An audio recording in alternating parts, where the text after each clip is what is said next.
Bismillahirrahmanirrahim. Assalamualaikum warahmatullahi wabarakatuh. Alhamdulillahi rabbil alamin. Wa bihi nasta'inu ala umuri dunya waddin. Wassalatu wassalamu ala ashrafil anbiya'i wal mursalin, habibina wa nabiyina Muhammadin sallallahu alaihi wasallam wa ala alihi wa sahbihi wa sallama tasliman katsira ila yaumiddin, amma ba'd. Allahumma la sahla illa ma ja'altahu sahla wa anta taj'alul huzna idza syi'ta sahla. Rabbi shrah li sadri wa yassir li amri wahlul 'uqdatam min lisani yafqahu qawli. Allahumma inna nas'aluka ilman nafi'a wa rizqan tayyiba wa 'amalan mutaqabbala. Allahumma 'allimna ma yanfa'una wanfa'na bima 'allamtana wa zidna 'ilman ya rabbal alamin. Allahumma ihdina wa ahlana wa qaumana ila siratikal mustaqim. Allahumma aslih lana sya'nana kullah wa la takilna ila anfusina tarfata a'yun wa la hawla wa la quwwata illa billah, amma ba'd. Ikhwani wa akhwati fid din, kaum muslimin wal muslimat, jamaah salat maghrib yang semoga dirahmati Allah Subhanahu wa taala. Alhamdulillah, kita panjatkan puji syukur kepada Allah Subhanahu wa taala yang telah memberikan kepada kita semua limpahan nikmat dan karunia-Nya. Wabil khusus nikmatul iman wa nikmatul Islam, nikmat kesehatan dan kesempatan, sehingga dengan izin Allah Subhanahu wa taala kita bisa berkumpul di salah satu rumahnya dalam rangka bertafaqquh fid din, mempelajari ilmu agama Allah Subhanahu wa taala. Semoga kita termasuk orang-orang yang disabdakan Nabi sallallahu alaihi wasallam di dalam hadisnya, majtama'a qaumun fi baitin min buyutillah yatluna kitaballah wa yatadarasunahu bainahum illa nazalat alaihimus sakinah wa ghasyiyatuhumur rahmah wa haffathumul malaikah wa dzakarahumullahu fi man 'indah. Semoga kita termasuk yang disabdakan Nabi SAW, tidaklah sebuah kaum berkumpul di salah satu rumahnya, yakni di salah satu masjid dari masjid Allah Azza wa Jalla. Apa yang mereka lakukan? Yatluna kitaballah, mereka membaca Al-Quran, wa yatadarasunahu bainahum, mempelajari isi Al-Quran. Seperti kajian ini adalah kita akan kutip ayat-ayat dari Al-Quran dan hadis-hadis Nabi sallallahu alaihi wasallam. Kemudian apa kata Nabi sallallahu alaihi wasallam? Illa nazat alaihimus sakinah, maka akan turun baginya ketenangan. Ini yang sering galau, risau, sedih, pikiran sampai dibawa tidur, obatnya satu, sering-seringlah hadir di majelis ilmu. Kenapa? Nabi mengatakan illa nazat alaihimus sakinah, akan turun kepadanya ketenangan. Wa ghasyiyatuhumur rahmah, kedua, bonus kedua, akan diliputi rahmat Allah Azza wa Jalla, ya. Dan kita semua butuh terhadap rahmat Allah Subhanahu wa taala di dunia dan di akhirat. Bukan orang yang meninggal saja yang mendapatkan laqab rahimahullah, bahkan orang yang masih hidup pun butuh terhadap rahmat Allah Subhanahu wa taala. Kemudian yang ketiga, wa haffathumul malaikah, malaikat mengepakkan sayapnya kepada mereka para penuntut ilmu agama. Kemudian yang keempat, wa dzakarahumullahu fi man 'indah, maka Allah akan menyebut mereka dengan bangga di hadapan para malaikatnya. Siapa yang tidak bangga disebut oleh Sang Khalik? Kita sangat bangga kalau disebut oleh Pak Wali Kota, Pak Gubernur, Pak Presiden. Itu sesama manusia, sama makhluk. Bagaimana yang menyebutnya ini adalah Rabbul Izzati wal Jalal, Rabb kita Azza wa Jalla, yang telah menciptakan, yang menghidupkan, yang beri kita rizki, yang mengatur kehidupan kita. Maka jauh kondisinya dengan yang pertama, ya. Semoga kita termasuk yang disabdakan Nabi sallallahu alaihi wasallam di dalam hadis yang tadi kita sebutkan. Allahumma amin. Salawat serta salam kita haturkan kepada Nabi kita Muhammad sallallahu alaihi wasallam, kepada keluarganya, kepada para sahabatnya, dan yang setia meniti di atas sunnahnya hingga hari kiamat kelak. Allahumma amin. Kaum muslimin wal muslimat, ikhwani wa akhwati fid din, a'azzani Allah wa iyyakum. Judul tema pada petang hari ini adalah al-ikhlas jalan keselamatan seseorang. Ikhlas adalah jalan keselamatan seseorang. Ini penting untuk kita bahas, karena masing-masing di antara kita pasti menginginkan keselamatan di dunia dan di akhirat. Namun pertanyaannya adalah bagaimana cara menempuh keselamatan tersebut? Apakah dengan cara menempuhnya dengan memperbanyak harta dunia, pagi menjadi malam, malam menjadi siang, ataukah dengan cara yang lain? Telah disebutkan oleh Allah Subhanahu wa taala baik di dalam Al-Qur'an maupun lewat lisan Nabi sallallahu alaihi wasallam. Nanti kita sebutkan. Dan kenapa kita bahas ikhlas? Karena di antara jalan menuju keselamatan adalah seorang berikhlas, memurnikan ibadah kepada Allah Subhanahu wa taala. Ikhwani biddin, a'azzani Allah wa iyyakum. Namun perlu kita bahas pengertian dulu apa makna ikhlas, sehingga kita tidak salah atau gagal faham. Karena ikhlas yang kita fahami dari bahasa Indonesia itu berbeda dengan ikhlas yang dimaksudkan oleh syariat. Harus kita pahami dulu. Ikhlas menurut bahasa Indonesia yang kita fahami bersama adalah melakukan seseorang melakukan tanpa cuma-cuma atau melakukannya tanpa pamrih. Benar apa tidak, Pak? Secara bahasa Indonesia mungkin bisa benar. Tapi kalau lihat dari kacamata kehidupan sehari-hari, apalagi kacamata syariah, maka seseorang melakukan sesuatu cuma-cuma atau tanpa pamrih itu sebenarnya tidak ada. Karena seseorang pasti ada pamrihnya dalam dia beraktivitas atau beramal. Entah itu pamrih duniawi atau pamrih ukhrawi. Iya apa tidak? Entah itu pamrih duniawi atau pamrih ukhrawi, yakni pamrih balasan. Ya, apapun yang antum lakukan, kalau tidak pamrih duniawi atau pamrih ukhrawi, antum salat tidak dikasih uang, tapi mengharapkan pamrih dari Allah Subhanahu wa taala berupa ampunannya, berupa surga, dijauhkan dari api neraka, yang mendapatkan kebaikan di dunia dan di akhirat, itu pamrih. Ya, antum bekerja. Kenapa antum bekerja rela pagi-pagi keluar dari rumah? Dalam rangka untuk mendapatkan pamrih, yaitu berupa gaji, hak antum, karena antum sudah mengeluarkan tenaga, pikiran, semuanya supaya bisa bekerja sehingga mendapatkan hak itu pamrih. Sehingga dalam kehidupan sehari-hari seseorang itu pasti ada pamrihnya, entah itu pamrih duniawi atau pamrih ukhrawi. Yang nggak pamrih cuma satu, Pak, orang yang ngigo, ya, orang yang latah, yang refleks, itu apa namanya, ngigo ya, yang melakukan perbuatan tidak ada niatnya atau tidak ada maksudnya. Mungkin ini yang dimaksud, tapi dalam kehidupan yang normal pasti ada pamrih. Sehingga dari sini kita bisa tahu apa makna al-ikhlas. Al-ikhlas kata para ulama adalah an yaqsidal abdu bi'amalihi wajhallah wa daral akhirah.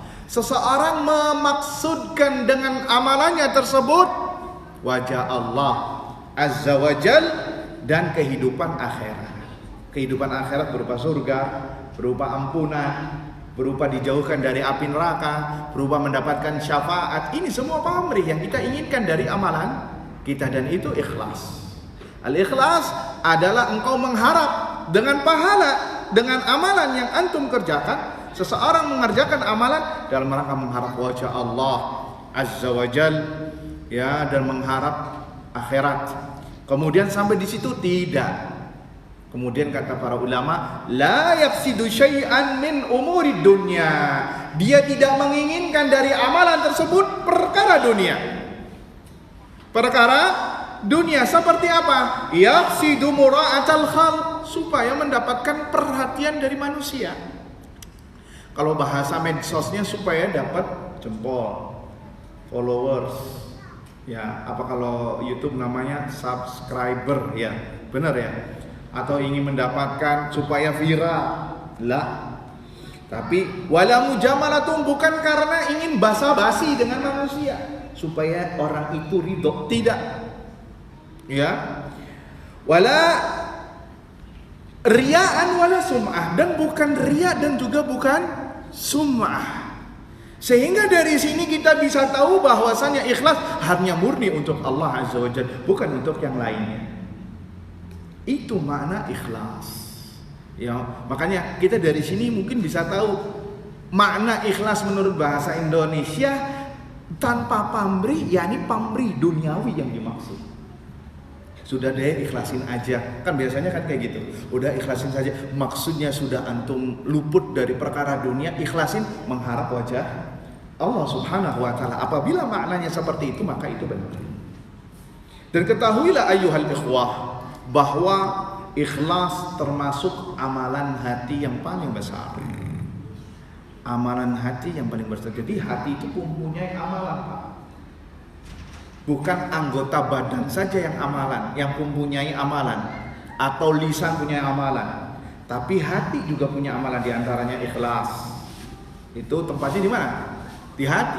Orang bisa tertuduh dia ria, tapi yang tahu ria atau tidak siapa?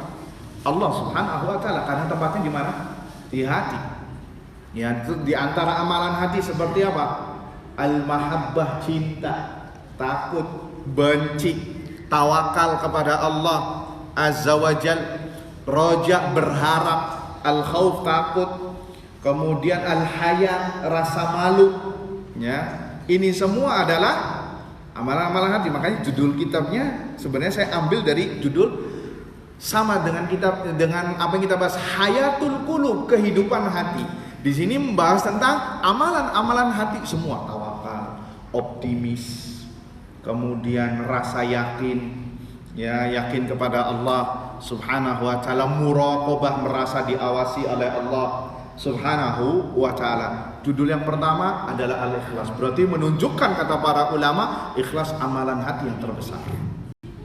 Tanpa ikhlas nanti kita sebutkan amalannya sia-sia, percuma. Karena Allah nanti kita akan singgung ayatnya, tidaklah menyuruh manusia kecuali untuk ikhlas dalam beribadah kepada Allah Subhanahu wa taala. Baik, ikhwani fid din, a'azzani Allah wa iyyakum. Orang-orang yang ikhlas memurnikan ibadah hanya kepada Allah, dialah orang-orang yang beriman. Dialah orang-orang yang beriman. Mana dalilnya? Antum bisa simak surat An-Nisa ayat 146. Di sini Allah sedang menyinggung orang-orang munafik. Orang-orang munafik itu paling jauh dengan kalimat ikhlas. Karena apa? Karena mereka beribadah dalam rangka untuk mendapatkan dunia. Karena pada zaman Rasul alaihissalam, kalau yang masih tetap kafir ada dua kemungkinan di Madinah. Kalau nggak diperangi ya bayar upeti, bayar jizyah, bayar pajak. Karena orang kafir ini nggak mau diperangi dan nggak mau bayar pajak, apa yang mereka lakukan? Pura-pura masuk Islam, sehingga zahirnya Muslim tapi batinnya kafir. Itulah orang munafik.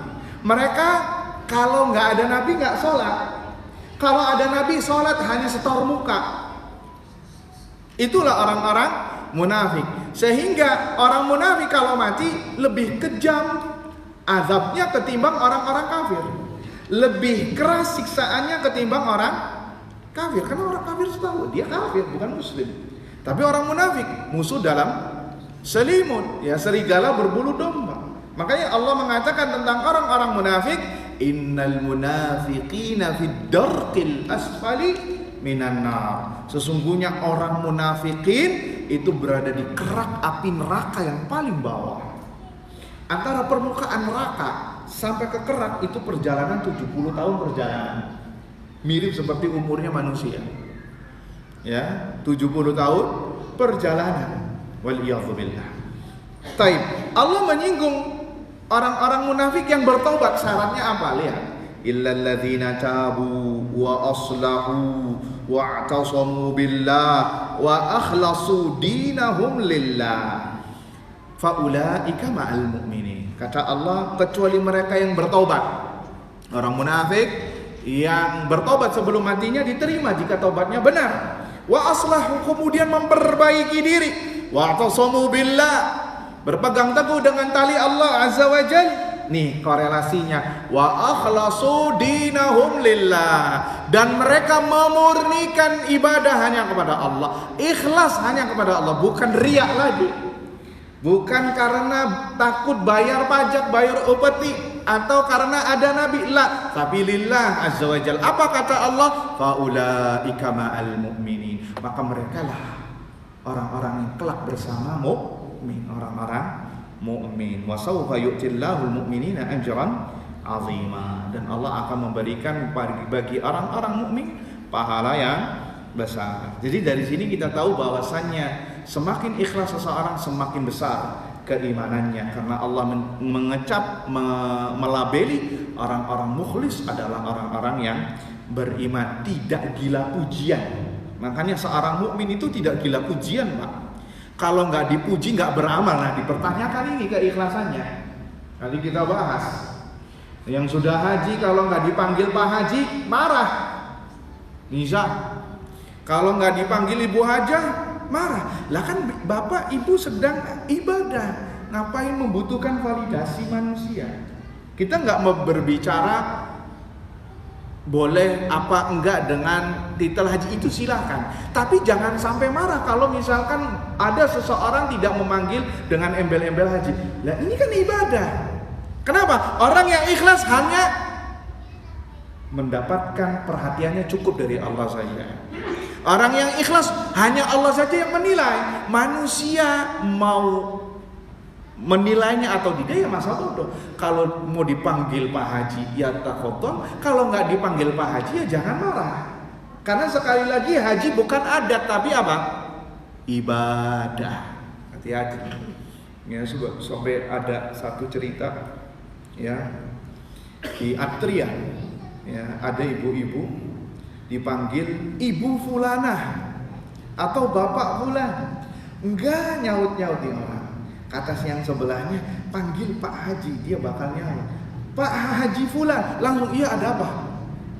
Nah ini hati-hati. Khawatir, kita tidak menuduh dia riya, tapi khawatir bisa menggerogoti keikhlasannya, karena ini sekali lagi ibadah. Sampai ada yang nggak terima ngomong, Bapak ini nggak sopan sama saya hajinya tahun 70-an masih pakai kapal air. Ada apa sama kayak gitu? Hati-hati. Haji adalah ibadah, dan ibadah hanya untuk siapa? Untuk Allah azza wajalla. Apa dalilnya kita sebutkan? Syarat diterimanya ibadah adalah ikhlas karena Allah azza wajalla. Surat Al-Bayyinah ayat 5. Hampir semuanya hafal. Anak-anak kecil insyaallah surah ini juga sudah hafal. Wa ma umiru illa liya'budullaha mukhlishina lahuddina hunafa wa yuqimus salata wa yu'tuz zakata wa dzalika dinul qayyim. Apa kata Allah? Dan tidaklah mereka diperintahkan kecuali beribadah hanya kepada Allah dengan seikhlas-ikhlasnya, dengan semurni-murninya. Dan di antara ciri ikhlas adalah tidak butuh validasi orang. Hanya Allah saja yang membalasnya, hanya Allah saja yang tahu. Nggak usah cerita sama orang. Ngapain? Orang nggak bakal ngasih pahala, orang nggak bakal ngasih apa-apa kecuali hanya manis di bibir. Oh masya Allah, barakallahu fiik. Nanti kita sebutkan. Ya, seperti sholat tahajud, ada seorang tahajud ikhlas karena Allah azza wajalla. Akan tetapi ada setan datang belakangan setelah dia beramal. Di pagi harinya ketemu dengan temannya, handai tolannya, kopdar. Itu di malam petirnya kok besar banget ya. Jam berapa? Kata temannya. Jam 3. Aji, kok antum dengar? Saya nggak dengar. Iya, saya habis sholat tahajud tadi. Nah, ada apa ini diceritakan? Nggak usah, cukup Allah saja yang menilai. Oh, masya Allah. Paling jawabannya gitu. Oh, masya Allah, barakallahu fiik. Kalau dia meniatkan mengkhabarkan kepada temannya tadi supaya mendapat pujian, maka dia dijatuhi hukuman riya. Maka tahajud tadi yang tadinya sudah diterima bisa jadi karena keikhlasannya di cancel, dihapus. Apalagi kalau dia ngomong, ya alhamdulillah saya sudah 13 tahun tahajud seperti ini. Bisa jadi omongan hanya beberapa detik menghapus tahajudnya dia selama 13 tahun. Rugi. Sedangkan dia nggak dapat apa-apa kecuali kalimat, oh masya Allah, barakallahu fiik. Itu maksudnya kita. Artinya bahwa jika itu berkaitan dengan ibadah, maka jangan menjadikan pujian dan validasi manusia itu sebagai nomor satu acuan. Kalau nanti ujung-ujungnya dia memuji Anda dan itu tidak antum inginkan, maka itu bonus. Seperti antum dipanggil Pak Haji, itu bonus. Ya, karena apa? Karena antum sudah haji. Tapi harus menjaga yang namanya keikhlasan. Hati-hati. Ya, apalagi kalau berangkatnya dari tanah air ini sudah hanya titelnya saya pengen hanya dapat titel haji, Pak. Karena bentar lagi mau ada pemilu. Jadi biar ada hak fulan, hajah fulan, hati-hati. Ya, karena ini masalah niat. Jadi sekali lagi ikhlas adalah syarat diterimanya ibadah. Kalau tidak berikhlas maka tidak diterima oleh Allah SWT. Lihat dalilnya tadi, wa ma umiru illa liya'budullaha mukhlishina lahud-din. Tidaklah mereka diperintahkan kecuali beribadah kepada Allah dengan seikhlas-ikhlasnya. Bahasa lainnya seakan-akan Allah mengatakan gini, kalau ente gak ikhlas gak usah ibadah, percuma. Buang-buang tenaga, buang-buang waktu, pikiran. Ya, apalagi effort haji, ibadah haji ini ya uang gede, ya. Terus apalagi waktu, tenaga, pikiran, ya, berpisah dari keluarga sekian waktu yang lama. Apalagi kalau hajinya furoda itu sampai 300 juta. Yang sekarang nggak ada, ya bikin pusing sebagian orang. Terus wah segala macam. Habis itu dia pengen mendapatkan validasi dari manusia. Hati-hati. Kita tidak memvonis, tapi hati-hati orang yang seperti ini keikhlasannya bisa dicabut. Para sahabat saja yang sudah dijamin oleh Allah Azza wa Jalla masuk surga, mereka menjaga keikhlasan luar biasa sampai menyembunyikannya. Lah bagaimana lagi dengan kita yang belum tahu kita bisa masuk surga atau dijebloskan ke neraka, tapi sangat gampang sekali untuk membongkar amal saleh kita. Lihat Abu Bakar As-Siddiq radhiyallahu taala anhu. Beliau membagi-bagikan sembako di waktu sahur menggunakan penutup kepala. Orang yang mendapatkan sembakonya nggak tahu itu Abu Bakar, padahal beliau khalifah, pemimpin kaum muslimin. Kapan ketahuannya? Ketika beliau sudah meninggal. Nggak ada lagi yang membagi-bagikan sembako ketok rumah di waktu sahur. Berarti dari sini Allah bongkar tuh amal solehnya Abu Bakar yang nggak mau disebutkan tadi. Akhirnya rame. Tuh lihat, seorang Abu Bakar yang sudah dijamin oleh Allah masuk surga, diampuni dosa-dosanya, sangat intens sekali menjaga keikhlasannya. Nah, berarti kalau Abu Bakar aja kayak gitu, apalagi kita harus lebih lagi intensnya agar kita bisa ikhlas. Karena sekali lagi ayyuhal ikhwah, ikhlas kata para ulama aziz. Ikhlas itu aziz. Apa aziz? Sangat jarang dan susah sekali diamalkan.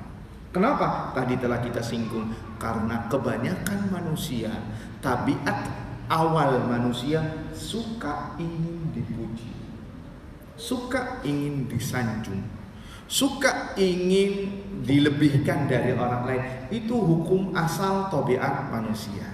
Kalau sampai ke ibadahnya ingin dipuji juga, maka ini bahaya. Harus diterapi dengan Al-Quran dan Sunnah, dengan ilmu agama, agar hatinya kembali lagi bisa ikhlas kepada Allah Azza wa Jalla. Taib ikhwani fiddin azani Allah wa iyyakum. Adapun dalil dari sunnah Nabi sallallahu alaihi wasallam, ya, hadis yang diriwayatkan oleh Imam Nasa'i dan hadisnya sahih. Innallaha la yaqbalu minal amali illa ma kana khalisan wa batughiya bihi wajhu.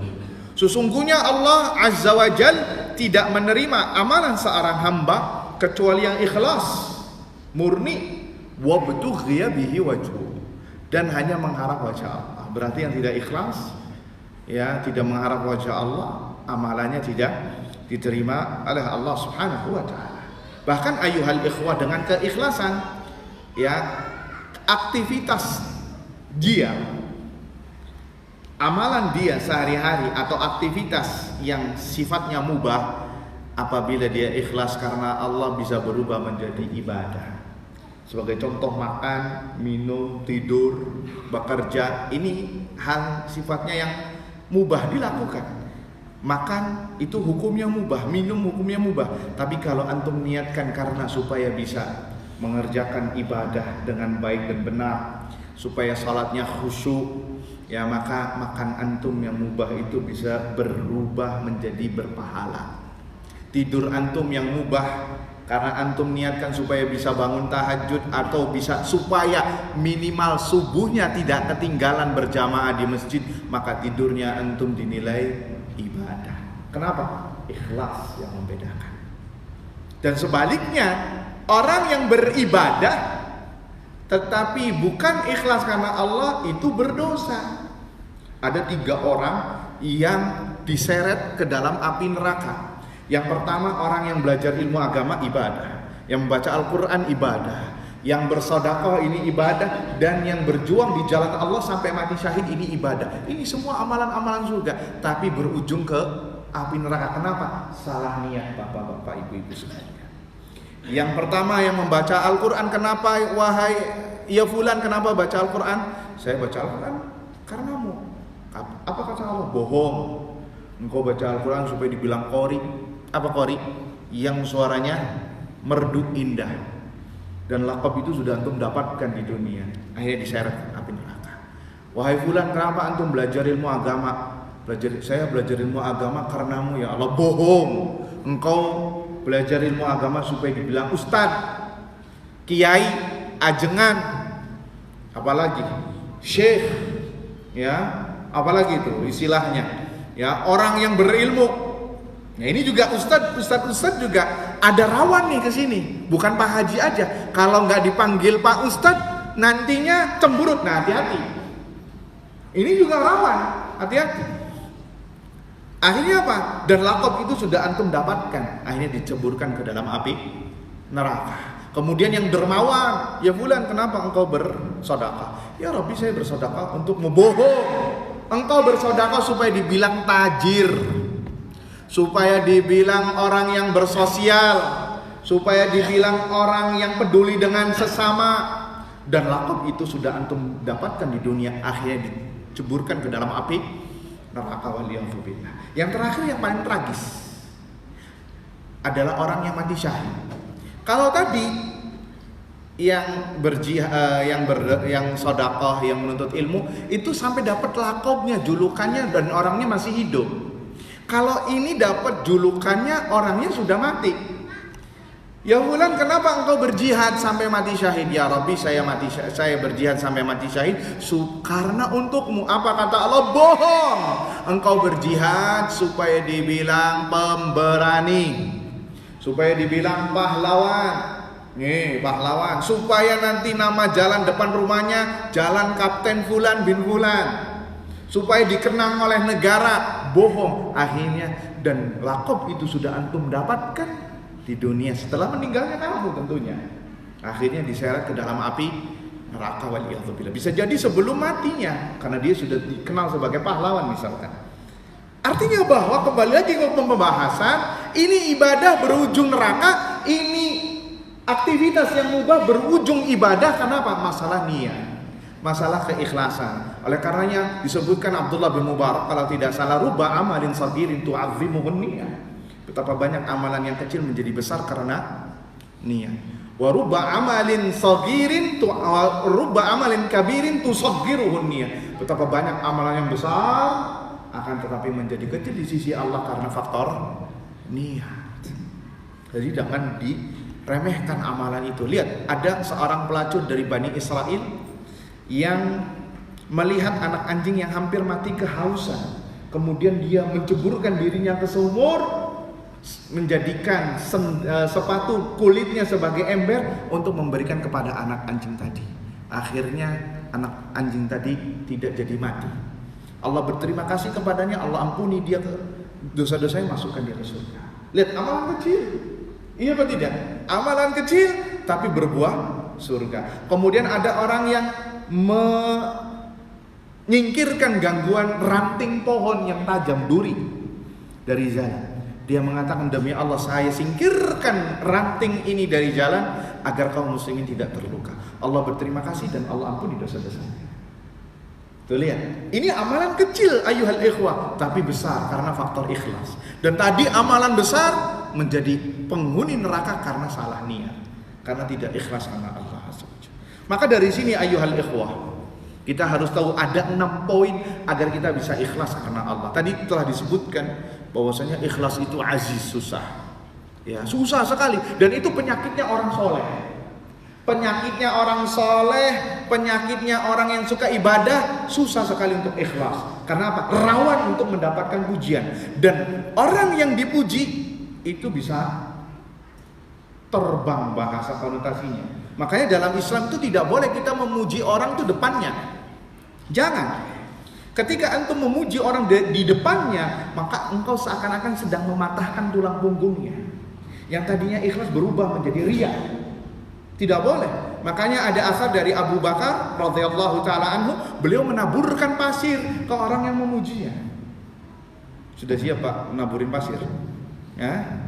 Ke mereka ya. Jangan memuji. Kalau memuji nanti di belakang. Kenapa? Khawatir keikhlasannya bisa tergoyang. Khawatir. Jangan dipuji depannya, di belakang. Mau siapapun dia. Karena ini masalah hati itu sangat rawan sekali. Taib ayyuhal ikhwah, ada 6 poin yang apabila seorang memperhatikan 6 poin ini, maka dia mudah-mudahan dimudahkan untuk bisa ikhlas karena Allah. Yang pertama, bahwasanya ikhlas itu syarat diterimanya amalan.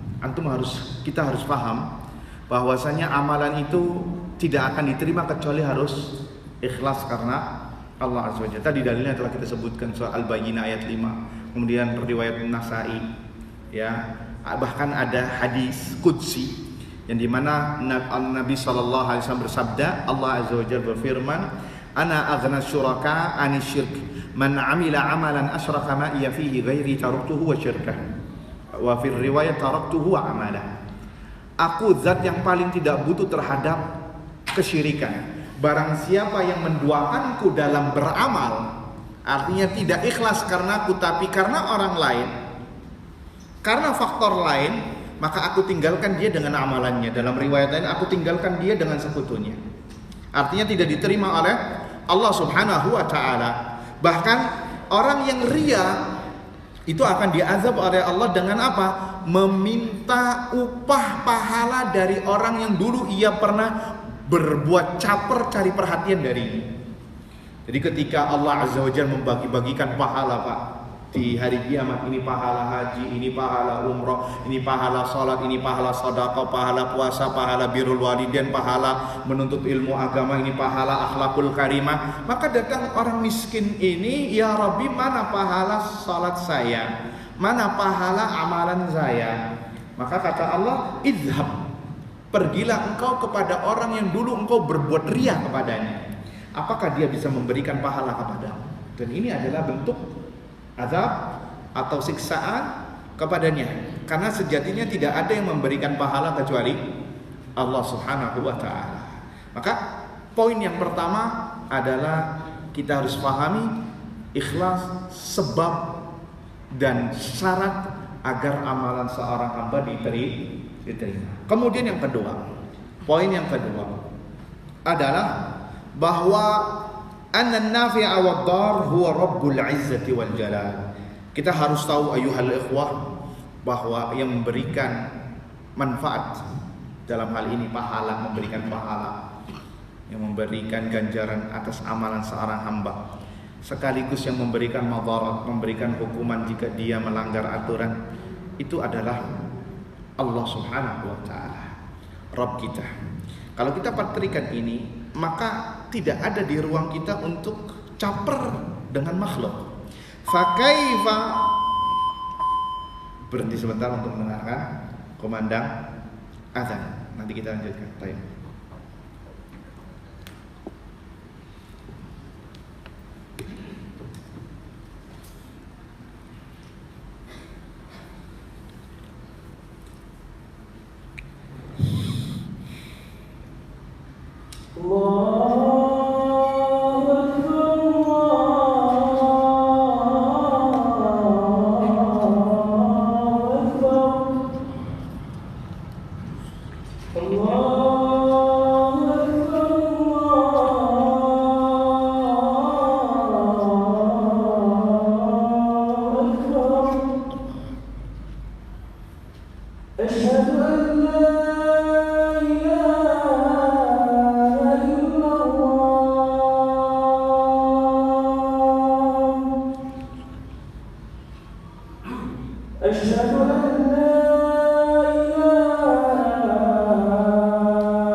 Baik ayuhal ikhwah hadirin wal hadirat yang semoga dirahmati Allah Azza wa Jalla, kita lanjutkan dengan sisa waktu yang masih ada. Poin yang kedua, kita harus mengetahui bahwasanya yang memberikan manfaat, yakni pahala atas amalan kita adalah Allah. Begitu juga yang menghukum kita karena kita tidak sesuai dengan aturan Allah bisa jadi, atau mengampuni dosa adalah Allah Azza wa Jalla. Maka dari situ bagaimana mungkin kita dengan amalan kita tujukan kepada selain Allah yang tidak bisa memberikan pahala dan hukuman. Maka tidak ada ruang kalau kita memahami konsep ini. Yang memberikan pahala atas amalan kita adalah Allah. Yang memberikan hukuman jika kita tidak sesuai dengan apa yang diinginkan oleh Allah adalah Allah. Ngapain kita capek-capek caper sama orang lain? Toh mereka tidak bisa ngasih pahala sama kita. Sehingga dari sini kita bisa mudah-mudahan untuk bisa ikhlas dalam beramal. Mau dia muji, mau dia nggak muji, nggak ngasih pahala. Yang ngasih pahala adalah Allah. Dan kita butuh terhadap pahala dari Allah. Butuh apa tidak, Pak? Butuh sekali. Ya. Dan nanti akan dihisab pahala kita, ditimbang sama keburukannya mana yang lebih besar. Ya kalau pahala yang lebih besar maka masuk surga. Yang pahalanya sedikit, amal keburukannya banyak, bisa masuk neraka. Berarti kita butuh terhadap pahala. Dan yang ngasih pahala adalah Allah, bukan manusia. Ngapain kita riya sama manusia? Ini poin yang kedua. Poin yang ketiga, hadirin wal hadirat yang dirahmati Allah Azza wa Jalla, adalah bahwa Pahala, besarnya pahala atau kecilnya itu sesuai kadar niat dan keikhlasan. Antum harus pahami, besarnya pahala yang diraih seseorang tergantung kadar keikhlasannya. Semakin besar keikhlasan seseorang, maka semakin besar pahala yang ia dapatkan. Semakin kecil keikhlasan, maka kecil pula pahalanya. Atau bisa jadi 0. Contohnya orang yang sholat di masjid ini, satu imam sholat isya nanti, apakah pahalanya sama? Tidak sama. Yang membedakan apa? Kadar keikhlasannya. Ada yang ikhlasnya 100%, 100%, ada yang 70%, ada yang 50%, ada yang 40%, bahkan ada yang 10 atau 5% atau 1%. Tergantung kadar keikhlasannya, kekhusyuannya, maka segitu pula pahala yang akan diraih. Ya tadi lihat, pelacur bisa masuk surga. Kenapa? Ikhlasnya tinggi. Iya apa tidak? Orang yang nyingkirkan gangguan dari jalan masuk surga, padahal amalnya kecil. Cuma karena ikhlasnya besar masuk surga. Yang tadi amalannya besar, 3 orang tadi masuk neraka karena tidak ikhlas, maka masuk neraka. Maka ini acuan kita agar kita bisa ikhlas. Kemudian yang keempat, bahwasannya barang siapa yang mencari ridha Allah, ya, maka Allah akan ridha kepadanya dan akan menjadikan manusia yang mungkin dia murka karena engkau mencari ridha Allah, maka Allah jadikan dia ridha. Dan sebaliknya, barang siapa yang mencari ridha manusia sampai mengorbankan murka Allah, sampai mendatangkan murka Allah, maka Allah akan murka kepadanya dan menjadikan manusia yang ia inginkan keridhoannya menjadi murka. Hati-hati. Makanya manusia itu, seorang mukmin bukan tipenya penjilat, Pak, karena dia mengharap kepada Allah saja. Ya, hati-hati, karena hati di tangan Allah Azza wa Jalla, yuqallibuha kaifa sya. Allah membolak-balikannya sesuai dengan keadaan. Maka mintalah keridhaan Allah walaupun manusia membencinya selagi Anda berada di jalan yang benar. Kelak suatu saat Allah akan menjadikan orang yang benci tadi menjadi ridho kepada Anda selagi Anda berada di dalam rel garis yang sudah Allah dan Rasulnya atur. Kemudian yang kelima, mempersingkat waktu, bahwa al-ikhlas sebab seseorang dijauhkan dari godaan syaitan. Orang yang ikhlas sebab dijauhkan dari godaan dan makar setan. Dan setan tidak mampu kepada mereka yang suka ikhlas dalam beribadah. Tidak bisa ngotak-ngatik. Selain mereka gampang diotak-atik. Dan itu janji setan, janji iblis di hadapan Allah yang diabadikan oleh Allah di dalam surat Shad ayat 82 sampai 83. Setan berikrar apa? Qala fa bi'izzatik la ughwiyannahum ajma'in ya Rabbi, dengan kebesaranmu aku akan sesatkan mereka semua. Kata setan, kata iblis, illa satu yang saya nggak bisa ya Rabb. Siapa mereka? Ibadah kami humul mukhlasin, yaitu hamba-hambamu yang ikhlas. Saya nggak bisa. Yang lain gampang, yang ini saya nggak bisa, saya nyerah. Kata para ulama, orang yang ikhlas maka dijauhkan dari bahaya makar godaan setan. Tidak mudah untuk dijebloskan. Berbeda yang tidak ikhlas. Karena mudah, mungkin di masjid jadi sahabatnya malaikat, tapi ketika di kamar sahabat setia iblis. Kenapa? Tidak ikhlas. Ini bahaya, hati-hati. Ini semua kita bisa masuk dalam bab ini. Kemudian yang keenam, ayuhal ikhwah, bahwa orang-orang yang ikhlas gampang dijauhkan oleh Allah dari maksiat, dari pelanggaran, dan dijaga oleh Allah dari perbuatan dosa. Sekalipun berbuat dosa, diberi taufik oleh Allah untuk bersegera bertaubat. Jadi ketika berdosa, ya namanya manusia tidak ada yang maksum kecuali Nabi SAW. Setelahnya, sesoleh apapun mungkin dia berbuat dosa. Ketika berbuat dosa hatinya gelisah, kemudian segera bertobat, maka itu ciri orang-orang yang dijaga oleh Allah Azza wa Jalla. Dan itu diantaranya adalah orang yang ikhlas sebab dijauhkan dari dosa. Apa dalilnya? Antum tahu surat Yusuf. Nabi Yusuf, kalau bahasa matematiknya hampir 100% atau 95% beliau berzina itu sangat mudah sekali. Kesempatan besar untuk berzina itu besar, hampir 100%. Kenapa? Beliau orangnya tampan, ganteng. Dan kemudian lawannya wanita tercantik. Dan yang ngajak berzina adalah wanita, karena kebanyakan yang berzina pelaku utamanya adalah laki-laki. Kalau wanita pemalu. Kemudian Nabi Yusuf perantau. Beda orang yang merantau sama kampung halamannya sendiri, Pak. Kalau kampung halamannya sendiri dia masih malu. Kenapa? Sekampung tahu dia semua. Ya berbeda dengan yang merantau. Mau kalau bahasa kita sekarang seenak gue sendiri, nggak ada yang tahu. Ya, dan beliau berada di istana. Kalaupun berzina nggak ada yang tahu. Wa ghulqatil abwab, dan pintu-pintu semua ditutup. Tatkala wanita tadi mengatakan qalat haytalak, kesinilah Yusuf. Apa kata Nabi Yusuf? Qala ma'adzallah, na'udzubillah, aku berlindung kepada Allah Azza wa Jalla. Lu lihat, itu kesempatan besar untuk berzina gampang, tapi apa? Allah jauhkan Nabi Yusuf alaihi salatu wassalam. Kenapa sebabnya dijauhkan oleh zina? Dijauhkan oleh Allah dari perbuatan zina. Jawabannya surat Yusuf 24. Kadzalika linasrifa anhu su' wal fahsya. Begitulah kami palingkan Yusuf dari perbuatan keji dan mungkar. Kenapa? Allah sebutkan alasannya agar bisa menjadi pelajaran bagi kita semua. Innahu min ibadinal mukhlasin. Karena dia adalah hamba kami yang ikhlas, yang senantiasa beribadah kepada Allah dengan penuh harapan hanya kepada Allah. Dengan sebab itu Allah palingkan Nabi Yusuf dari perbuatan zina. Allah palingkan. Allah Akbar. Kan dia kan nabi, Ustaz. Kita kan manusia.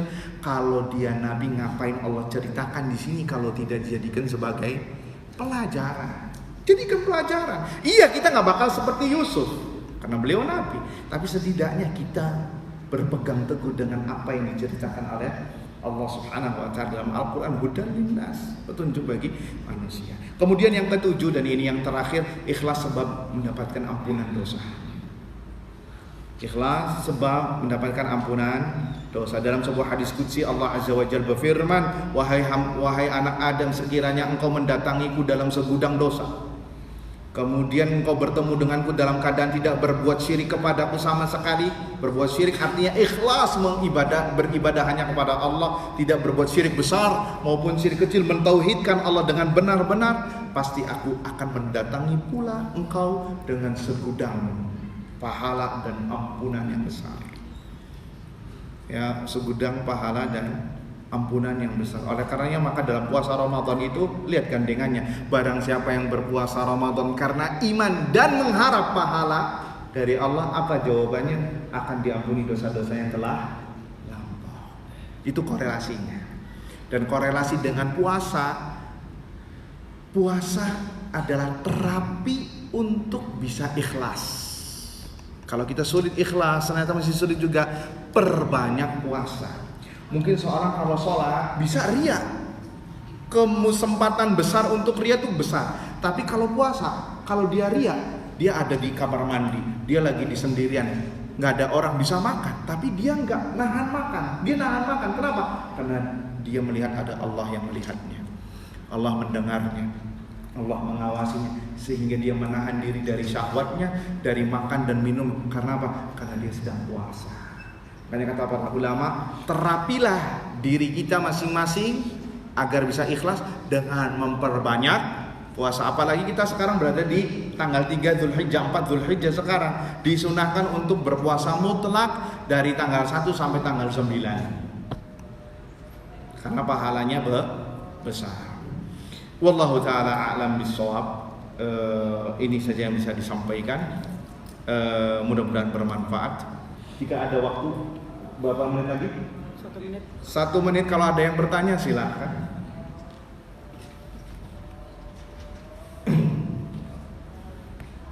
Sepertinya tidak ada. Ada? Nah, silakan.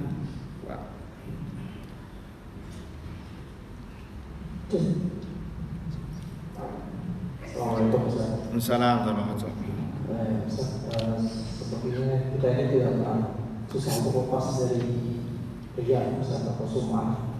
Mungkin kita atau saya sendiri pernah melakukan suatu ibadah, kemudian saya merasa pernah kerja itu, apakah ada tobat atau bagaimana cara bertobatnya? Nah, pertanyaan yang bagus. Hampir semua orang pernah berbuat riya dan sum'ah. Itu insya Allah kebanyakan benar. Karena manusia yang namanya iman naik turun, ya. Kadang pasang, kadang turun. Ketika turun ini godaan setan masuk di antaranya kita pengen dipuji ketika sholat, ketika ingin sedekah, ketika apapun amal saleh. Maka kata para ulama, jika sudah melakukan demikian, pertama perbanyak taubat kepada Allah Azza wa Jalla. Kemudian yang kedua adalah perbanyak berdoa kepada Allah agar dijauhkan dari syirik. Dan riya itu syirik kecil, sum'ah itu syirik kecil. Di antara doa yang diajarkan Nabi SAW, Allahumma inni a'udzubika an usyrika bika wa ana a'lam wa astaghfiruka lima la a'lam. Ya Allah, aku berlindung kepadamu dari berbuat syirik dan saya tahu itu syirik. Riya syirik kecil. Dan aku berlindung kepadamu dari kesyirikan yang aku tidak ketahui. Berdoa kepada Allah, minta ketetapan hati agar selalu diteguhkan dalam iman dan Islam. Di antaranya keikhlasan. Di antara doa yang diajarkan Nabi SAW, ya muqallibal qulub tsabbit qalbi ala dinik. Wahai zat yang membolak-balikan hati, teguhkanlah hatiku di atas ketaatanmu, di atas agamamu. Karena kita nggak tahu kita matinya kayak apa. Sekarang kita di masjid, oh apakah kita matinya dalam Islam? Nggak ada yang tahu. Maka minta kepada Allah ketetapan, di antaranya ikhlas. Dan minta keikhlasan, ya Allah, Allahumma rzuqnil ikhlas. Ya Allah, berikanlah kepada hamba ikhlas. Bahkan Umar bin Khattab pernah berdoa, dan antum kalau bisa baca doa ini. Lihat Umar bin Khattab masuk surga. Allahumma la aduh doanya juga lupa. Di antara maknanya ya Allah, jangan, ya Allah berikanlah kepada hamba al-ikhlas. Jangan jadikan amalanku yang aku amalkan ini sia-sia karena mengharap orang lain. Ini luar biasa. Ya. Jangan jadikan amalanku yang aku lakukan secara susah payah ini aku berikan kepada orang lain karena tidak ikhlas. Ini penting Bapak Ibu sekalian. Minta kepada Allah ketetapan iman, Islam, ikhlas agar gampang melakukannya. Agar bisa menjadi orang yang ikhlas dan patrikan. Amalan kita tidak akan diterima kecuali harus ikhlas lillahi, dan itu butuh effort yang kuat dari kita semua, butuh ijtihad, butuh kesungguhan, bahkan butuh perang di dalam hati kita. Saya harus ikhlas karena manusia itu tidak bisa ngasih pahala, yang ngasih pahala adalah Allah Subhanahu wa taala. Seperti itu, Pak. Wallahu taala a'lam bishawab. Karena waktu sudah habis, semoga apa yang disampaikan bermanfaat untuk kita semua, untuk diri saya pribadi dan kepada para hadirin dan hadirat yang semoga dirahmati Allah Subhanahu wa taala. Kita tutup dengan doa kafaratul majlis. Subhanakallahumma wa bihamdika asyhadu an la ilaha illa anta astaghfiruka wa atubu ilaik. Assalamualaikum warahmatullahi wabarakatuh.